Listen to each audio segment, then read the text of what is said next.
আজ ২১শে জুন ২০২৫। সর্বশেষ প্রাপ্ত খবর, ইসরায়েলের হামলা থামাতে চাপ দেবেন না ট্রাম্প।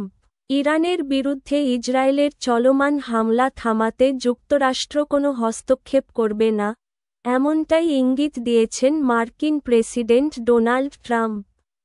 ইউরোপীয় নেতাদের আহ্বানের জবাবে তিনি বলেন, ইসরায়েল এখন জিতছে এবং তারা খুব ভালো করছে।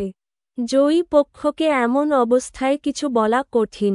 ইউরোপীয় কূটনীতিকরা ইসরায়েলি বিমান হামলা বন্ধে যুক্তরাষ্ট্রের সক্রিয় হস্তক্ষেপ চাইলেও ট্রাম্প স্পষ্ট করে দিয়েছেন, তিনি ইসরায়েলকে কোনো চাপ দেবেন না। উল্লেখ্য, ১৩ই জুন থেকে ইসরায়েল ইরানের বিভিন্ন স্থাপনা, বিশেষ করে পারমাণবিক স্থাপনাগুলো লক্ষ্য করে হামলা চালিয়ে যাচ্ছে। এর পাল্টা জবাবে তেহরান ড্রোন ও ক্ষেপণাস্ত্র হামলা অব্যাহত রেখেছে। সংঘাতে উভয় দেশের বহু মানুষ হতাহত হয়েছেন।